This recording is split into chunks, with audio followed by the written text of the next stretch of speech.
Good morning, bird brains, and welcome to a very exciting day for me. Today is race day. Let's get into it.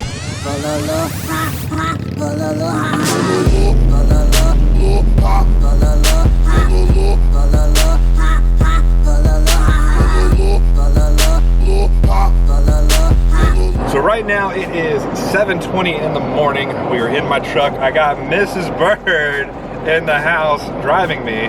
I don't know. I figured if I'm gonna risk my life today, might as well do it all day, you know? We are headed out to Columbus, Texas to take part in the TSCEC, which is the Texas State Championship Enduro Series, TSCE. Don't hurt your brainwave. I don't know, it's something. We got the bike loaded up here. Also coming along today is Brad and Hasso. They are in the truck back behind us. They came to be my pit crew. I have to say my nerves they're not as high as I expect them to be, but we still have like 4 hours until race time. We got like a two and a half hour drive out there, then setup time and all that, but I'm sure the nerves will kick in at that point.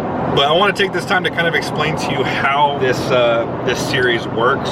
A restart enduro series, which means that you have your start line and then you have your what they call tests, which is basically the sections that you're actually being timed on. And then you have transfers in between those tests. The time during the tests get added up, and then whoever has the time closest to the key time is the winner. Hey guys, Future Justin here. I'm going to be popping in throughout the video to kind of provide more insight. That information I just gave you is not 100% accurate, but I will explain why later in the video.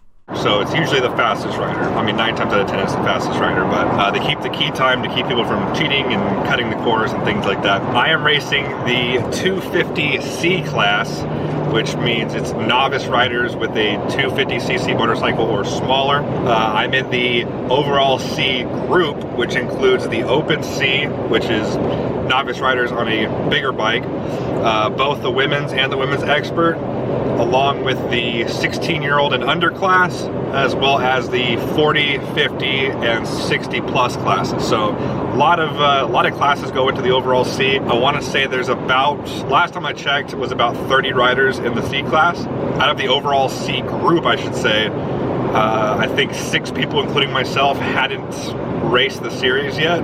So my public goal is to get 23rd or better, and I want to finish, of course. I want to finish, and I want to finish 23rd or better. Those are my 2 goals for today. But in my class, the 250C novice class, there's 7 riders, including myself. So 6 people, and out of those 6 people, 5 people are leading the series. So you got 1st through 5th. So probably won't do very well in my class, but this is more just a warm-up race for next season. This is the last race of the series season, and then I'll actually be switching series over to the Torque series come 2020, and I'll explain that when that time comes. But for now, we have a long drive ahead of us, so enjoy this quick time lapse.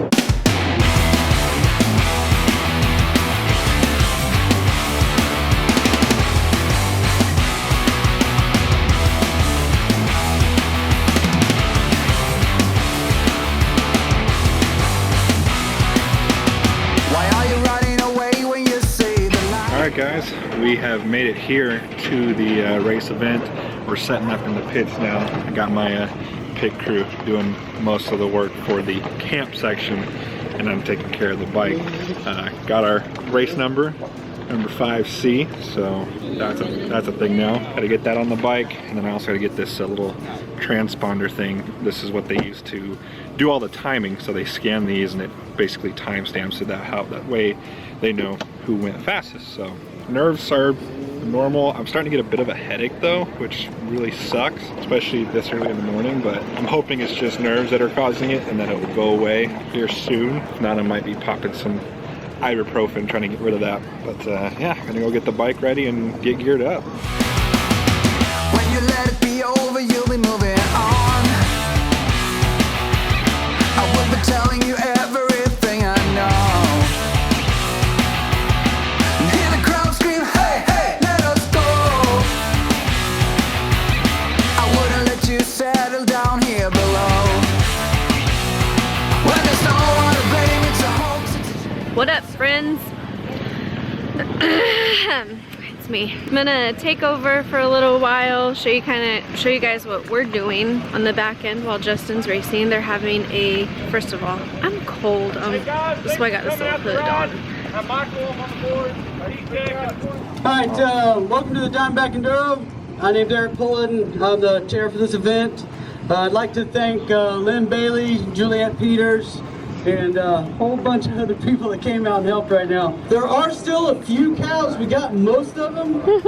They usually bed down. Once we start going, I'm going to send a rider out. He's going to make sure the course is clear for the most part. See that horse dog? And all the ribbons are up. But yeah, don't hit a cow. I want to pet it. They're a lot bigger than you, and you will go down. We'll start at 11 o'clock up here at the start. See y'all then. Passenger with you there. Hi.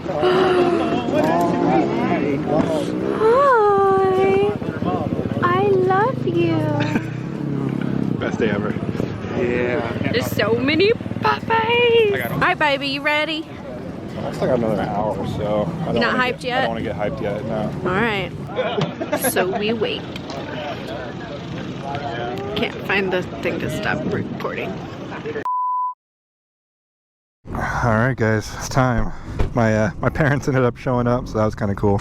Got my pit crew loading up in the truck. They're going to head over to the pit section. I'm going to get the bike started up, warmed up, head over to the start line. So I kind of have to explain how these things are started because it's not a, ooh, that ground is soft. It's not a standard start. So got these things called transfers, which is basically the in-betweens for the parts that are actually timed. Oh shit, my freaking plug's still in. Ugh. Yeah, so there'll be these transfer sections that aren't timed. Alright, so remember earlier when I said that I was not entirely correct on my explanation?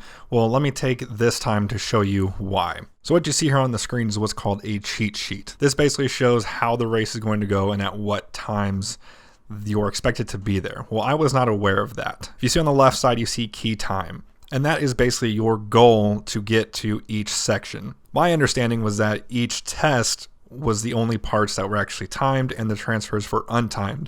When in reality, you had to get to the next test before the key time to have any sort of quote unquote break. So let's look at an example.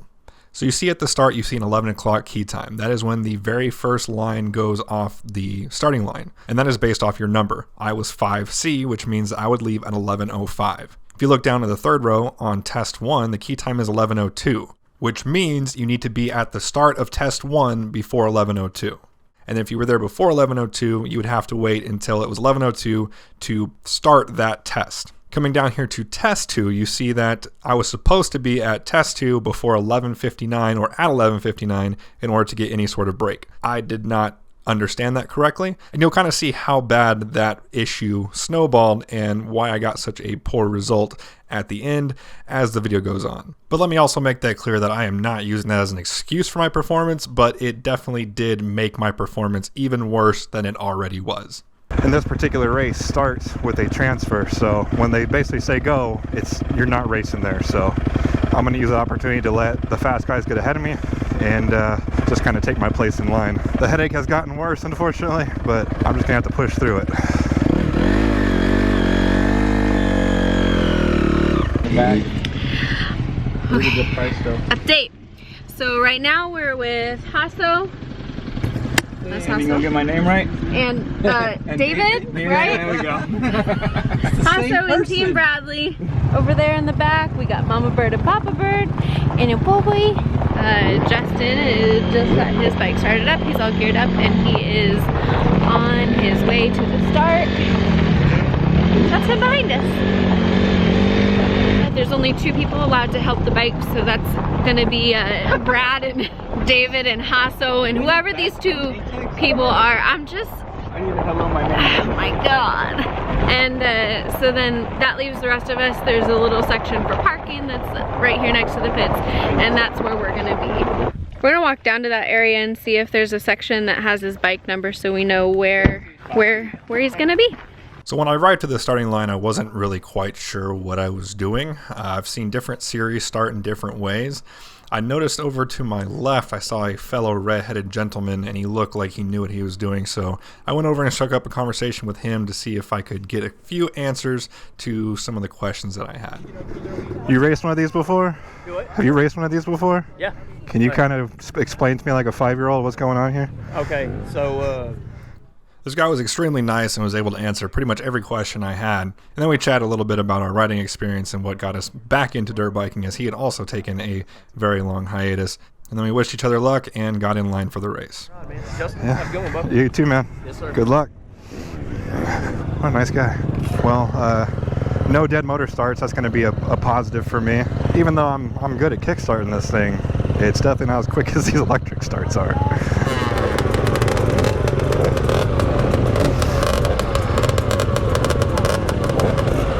Good luck, buddy.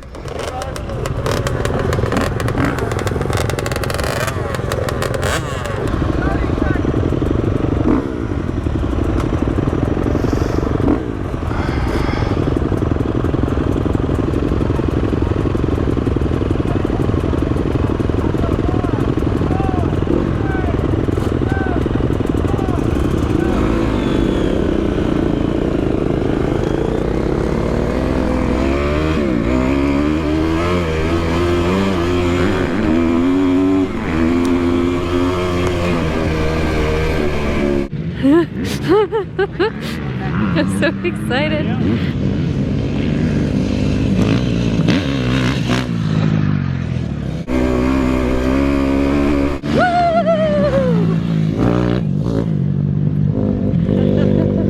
That was the most exciting 3 seconds ever. All right. Consistent and quick. Consistent and quick. The gentleman in the blue shirt here has a flip chart that basically just has numbers. When he dropped to our row line, we knew that was our turn to start the race, basically.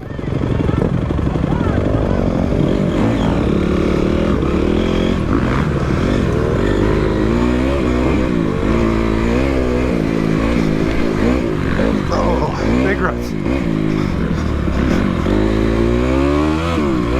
With a pass in the first 100 yards, I was feeling really good. I was feeling very confident. I thought maybe I'm actually decent. Maybe I got this. That feeling quickly diminished. Oh!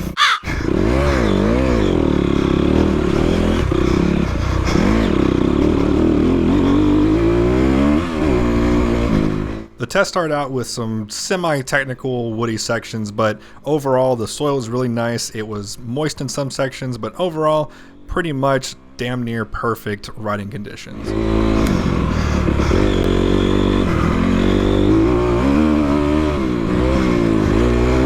But after a short time in the woods, it opened up into some pretty quick single track, which ended up cutting across a field into the connecting trail.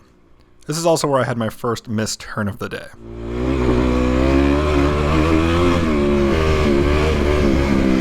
Ooh. Oh, I think I missed a turn. After getting myself sorted out, I arrived to what I affectionately call the Devil's Butt Crack for the first of a few rounds. Oh, okay.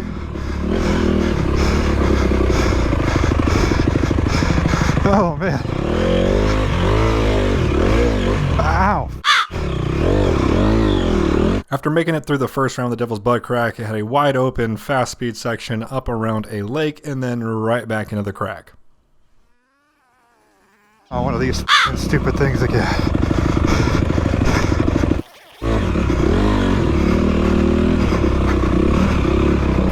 While in this portion of the crack, I look ahead and see a fellow rider had stalled out on one of these turns, and thinking, oh wow, it would really suck to stall there.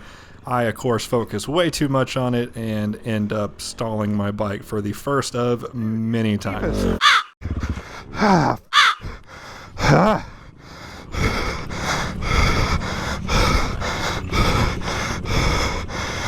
Alright, don't get flustered.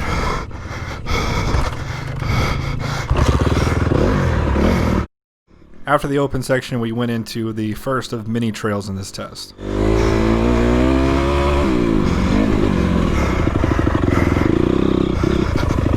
Fucking hell.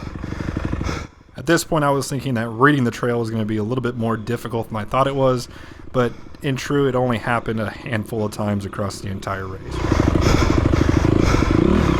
At this point of the race, we're about 7 to 8 minutes in. I'm feeling physically okay, but I'm still a little flustered from the stall out I've already had. But I see a rider up ahead of me. It gives me a little boost of confidence, and I end up passing not only him, but also a rider who is stopped on the side of the trails.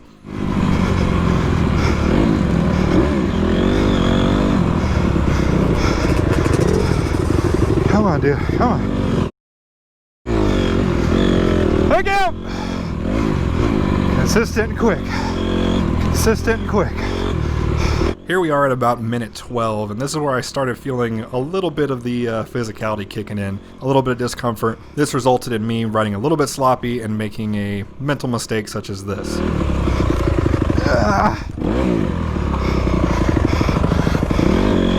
Those are the kind of mistakes I gotta avoid, man. Ooh, that's slick.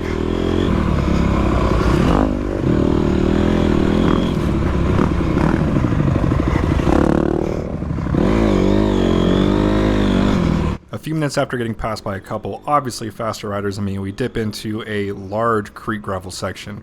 Now, I've got a lot of experience riding in finer creek gravel, which I've actually would consider one of my better terrains, but this bigger stuff reacted in a completely different way. I was able to maintain a steady speed through it, but unfortunately this is where my race took a pretty bad turn. Up ahead, you'll see where the trail actually goes left and I think goes right. I try to correct, and not taking the large creek gravel as serious as I should have, I have my first and really only off of the day.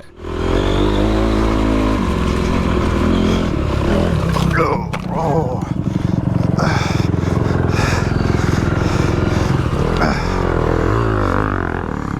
Whew, that hurt.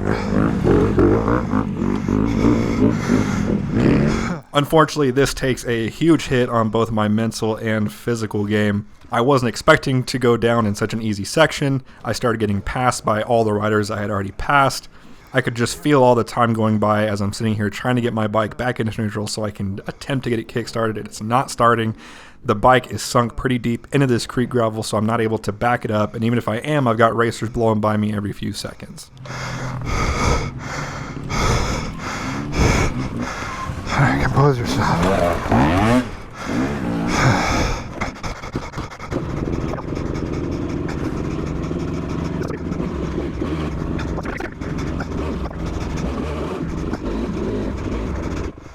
After over 2 minutes of wrestling with the bike, I finally get it back on trail and headed in the right direction. By this point, though, I am zapped.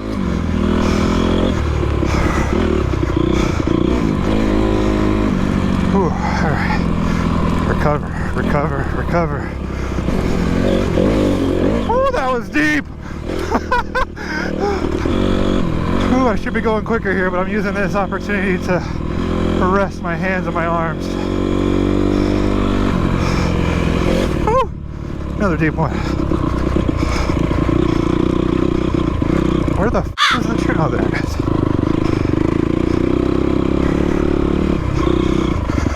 Awesome.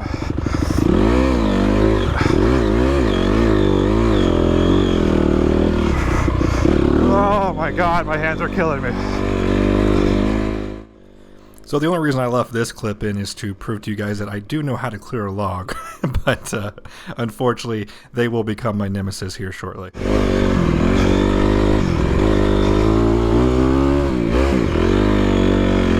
Back in the woods again, and the soil has gotten noticeably more moist and slippery, and this part is quite a bit more technical than the first section, and it definitely was not my best part of this test.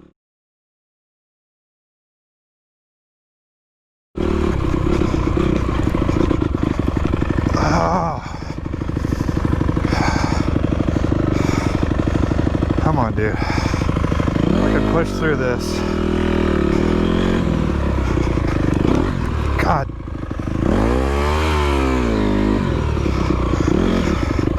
My whole arms are giving out now. This is so pitiful. So pitiful.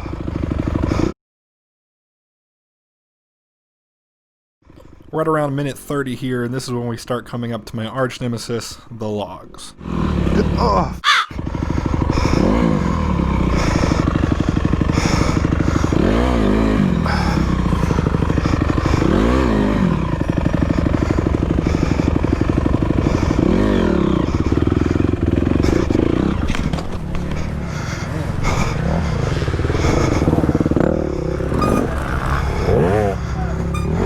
a good spot to stall out.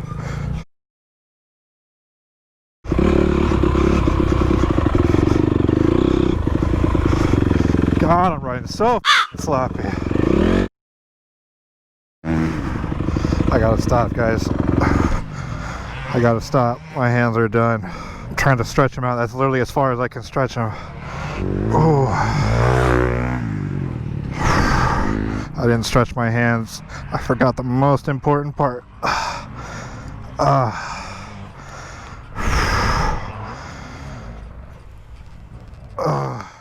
Obviously, I was already in quite a bit of pain at this point, but I knew that I would never be able to live with myself if I gave up 30 minutes in.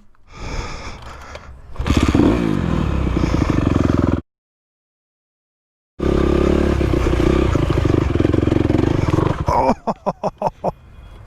God. Oh, that was right in the boys.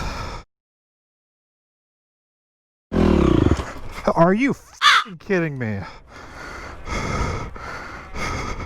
At this point, I started hearing all of my friends' voices in my head, all the ones that told me that I should, you know, not use a motocross bike to race this kind of stuff, and yeah, they were right. Oh, great, another vlog. My God.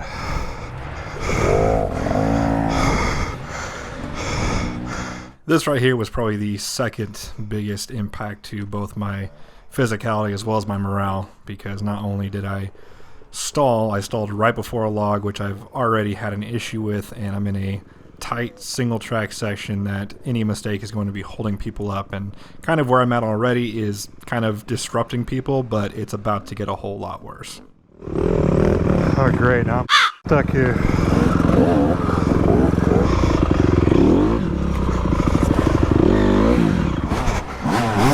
Hell.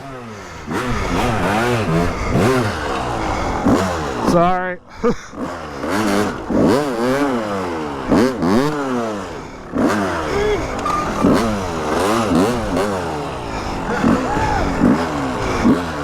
Oh great, now I'm causing a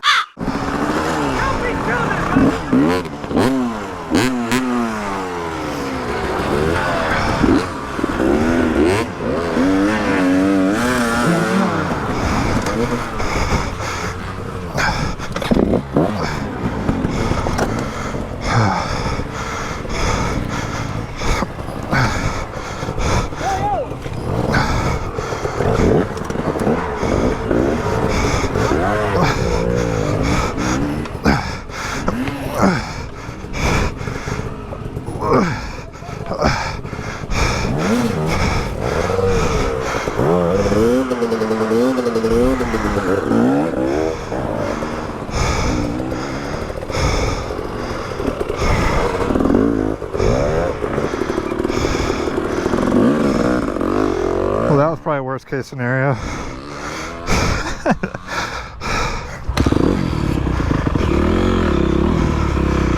Fucking hell. Oh.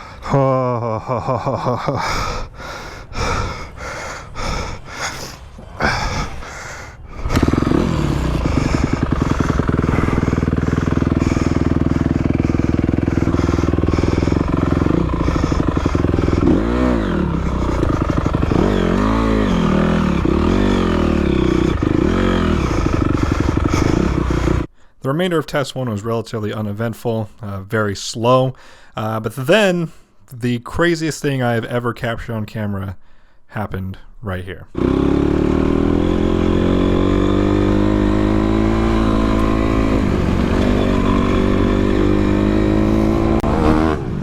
Whoa! Oh. Holy shit!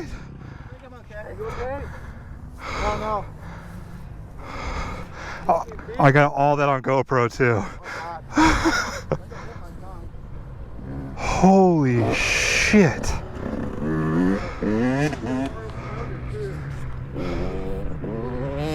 Oh.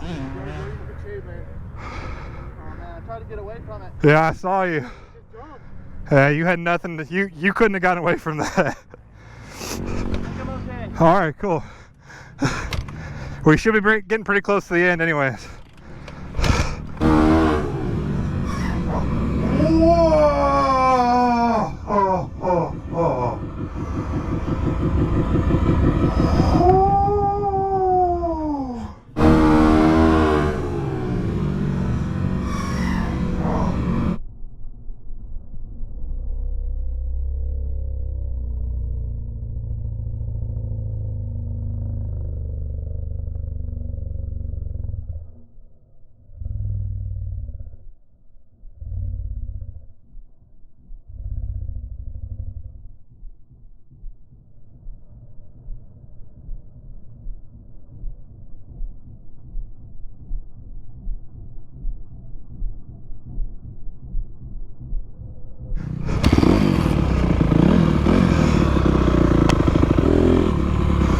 Oh boy, this is gonna suck.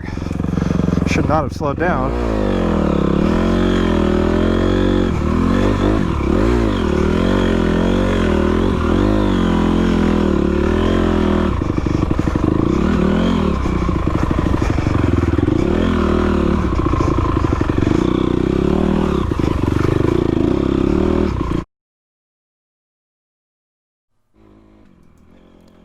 I came to the end of section 1 with a time of 57 minutes 51 seconds.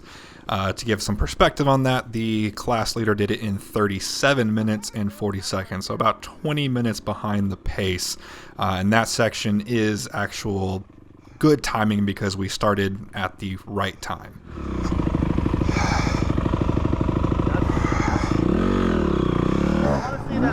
Oh yeah, for sure. You were like right here. I was just showing you. Oh, you were right in front of me, dude. So I finished test 1 about 5 minutes before the key time for test 2, which I thought was good. I thought I was right on target, but I was not aware that all this time I was about to waste in the pits was also counting towards my time, and you can see how slow and relaxed I was during the pit stop here.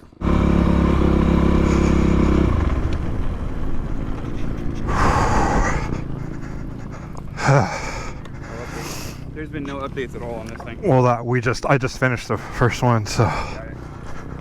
Oh my god. I went way too hard, way too fast. I had my hands cramp up on me, and then I went down in a stupid section, just not paying attention. I caught a big mud rut, went down, and I was stuck there for probably a minute and a half. I'd be very surprised if I'm not dead last at this point. I was riding so slow. It's not laps. I've got 2 more tests. One is the same length as that, and one's a tad bit shorter. My arms are killing me, dude. I didn't stretch my hands. How the hell your hands cramping? They're bad, so bad. Running all right? Oh yeah, the bike. Well, it's running like it usually does. It's every time, because they have like these log obstacles you have to hop over. Every time I came to one of those, besides I nailed the first one, I got it perfect. I'm like, hell yeah! And then every one after that, I stalled the bike. You need that recluse? I need that KTM is what I need.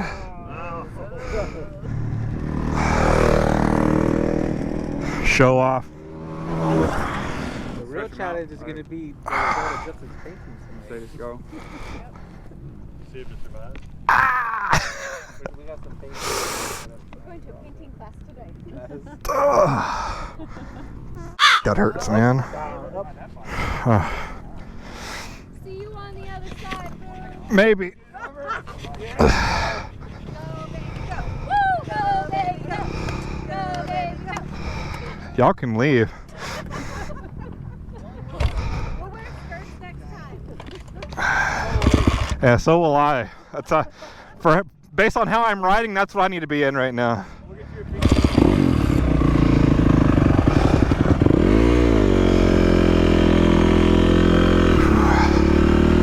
3.6 miles. Are you what? Holy shit. This better be like a road of some sort.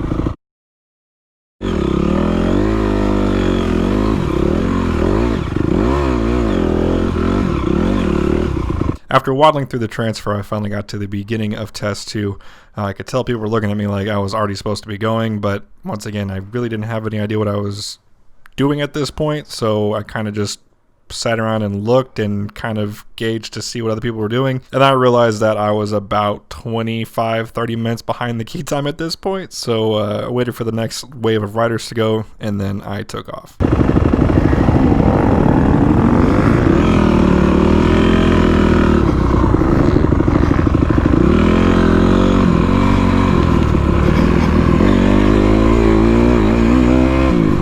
Test 2 was quite a bit different from Test 1 as far as terrain goes.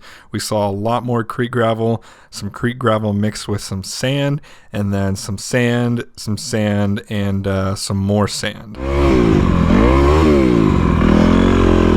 We're about an hour and a half into the total race time at this point, and the reoccurring theme is get past and then get past some more.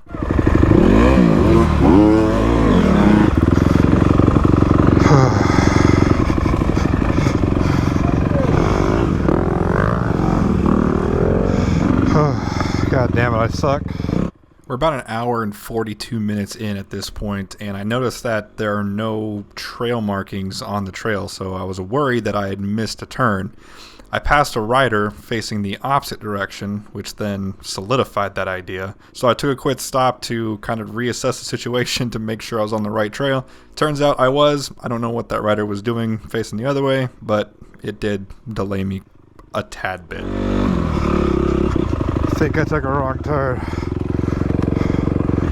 Oh, no, there's a trail marker. Oh, come on.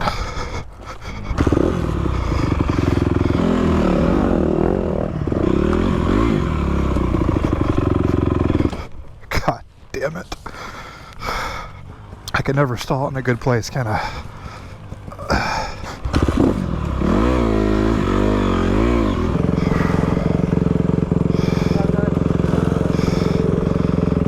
I think he's in my class. Turns out he wasn't in my class, but he was in my group.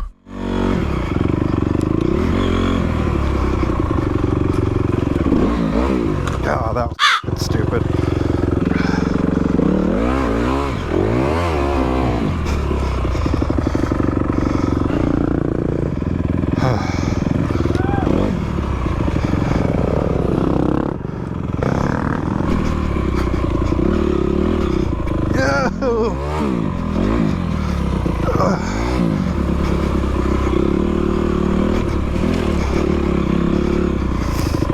Oh, you've got to be shitting me. That was a f***ing turn. I don't feel too terrible about missing this one because, as you can see in the marks on the ground, I was not the first person to miss this, nor was I the last, because as I was passing the trail just on the other side of that marking, I saw someone turning around doing the exact same thing I'm doing right now.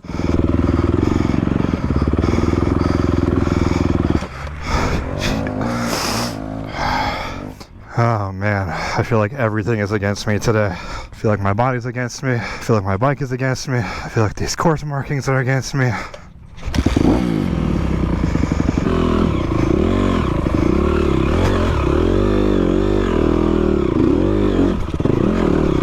Ooh, of course.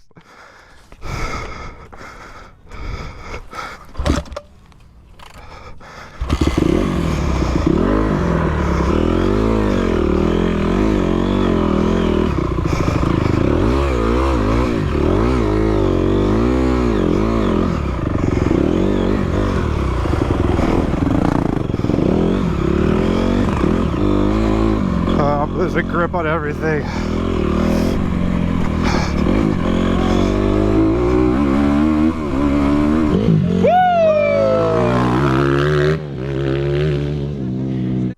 You can see that missed turn right here on the left, the guy doing the exact same thing that I did. But I'm going to assume that he didn't stall his bike going downhill shortly after that turnaround.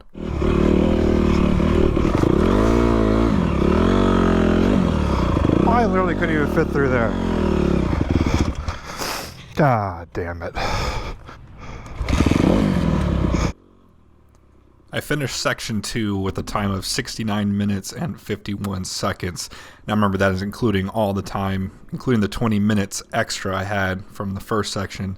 To give some perspective, the class leader did it in 29 minutes and 43 seconds. After finishing test 2, I decided that I needed a break. My body was starting to shut down on me. I've had some gel packs and stuff in my backpack, so I pull over to kind of replenish, once again thinking that none of this time is counting. Oh man, I need a break. I spent over 10 minutes off the bike here. Most of that time was spent trying to get my backpack back on because my arms and hands were so cramped up I couldn't get it to clip underneath my neck brace. After a much needed break, I got back on the bike to go in search of test 3, which I knew was the same length as test number 1, but I was unaware until I arrived at the start gate that it was test number 1. So test number 1 and test number 3 were the exact same course.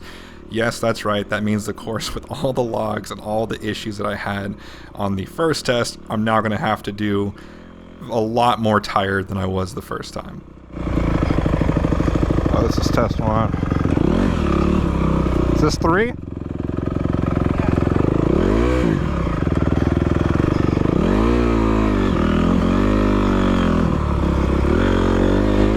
Although test 3 was the same course as test 1, it definitely was not the same course. As I mentioned earlier, the soil was very wet, and after 150 plus bikes go through it, it does quite a bit of damage, which you'll see here in a second after I have to deal with the devil's butt crack 2 more times.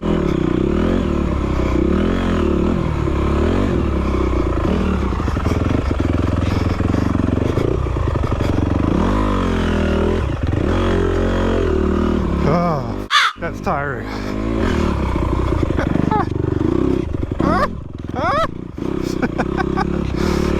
God damn, this stuff's gotten rutted out since the first run.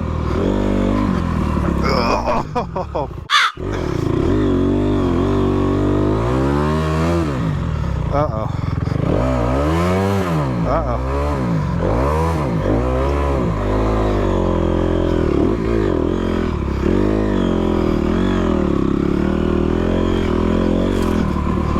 Oh my god, look at these ruts. I know the GoPro does a bad job of showing depth perception, but this rut just to my left here is so deep, it would probably go up to the bottom of my seat if I was to go in it.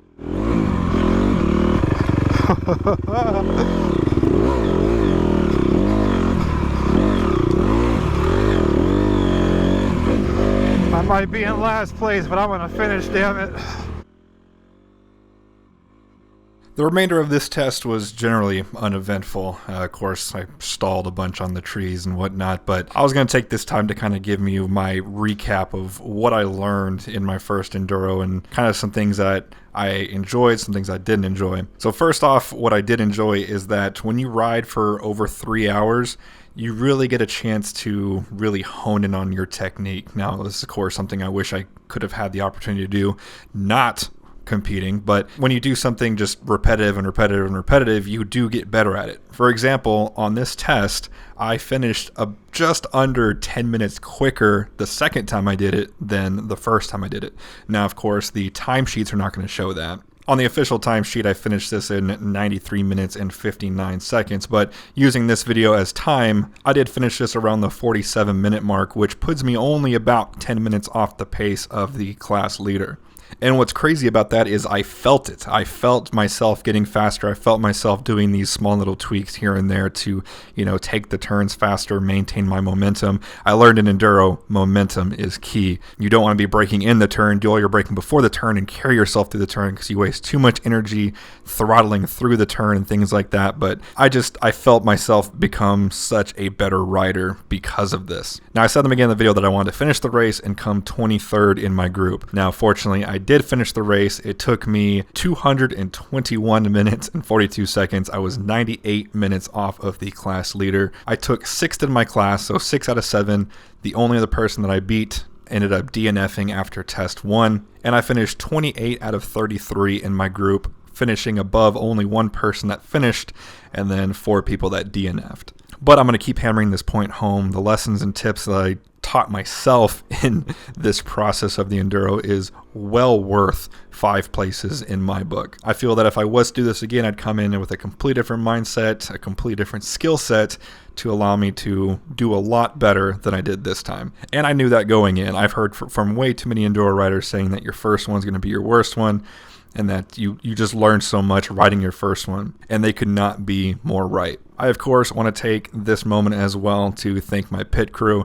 Even though they probably didn't think they were doing much, just their support alone meant the world to me. And of course, after the race, they helped me get the bike loaded up, which I'm almost positive I could not have done in the shape that I was in when I was finished. I hope this video has provided somewhat of an insight into what it's like to do your first Enduro. Of course, watching this video is not going to give you the experience that I had, of course, with this video being only around 40 minutes and I was out there for over 3.5 hours. But one point I want to show is that you can get almost dead last and still have a good time. You can even hear my voice in that test 3 that even though I was tired, sore, muddy, wet, I was still laughing and having a good time. Motorcycle racing in general is such a cool family environment to be around, and I think if you're even slightly considering if you have any sort of interest, just do it, man. Go out there, buy the bike, go out there and practice and enter in a race. It is so much fun, and it's an experience that I would love for everyone or anyone that has any sort of interest in it to experience at least once in their lifetime.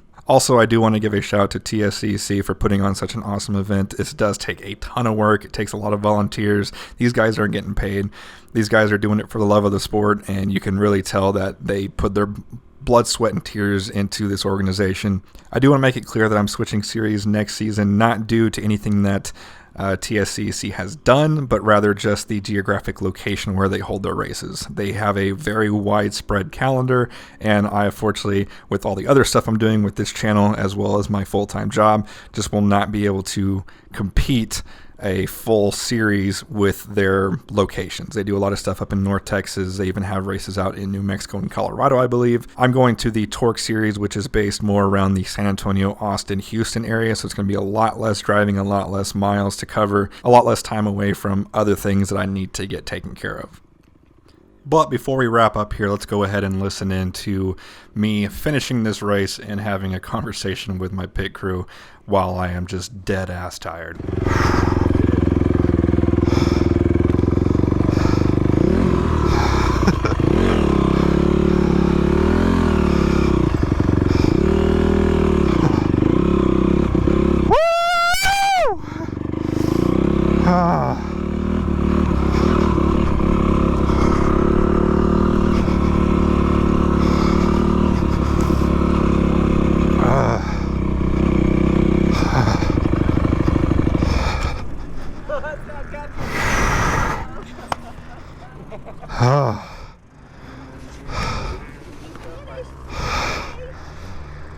Dude, the ruts were bike deep on that third one. Off, man.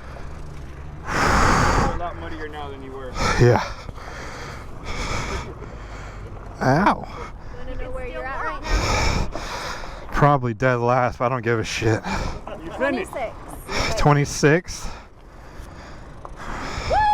Yeah. Does it show the third sector time yet? It hadn't updated.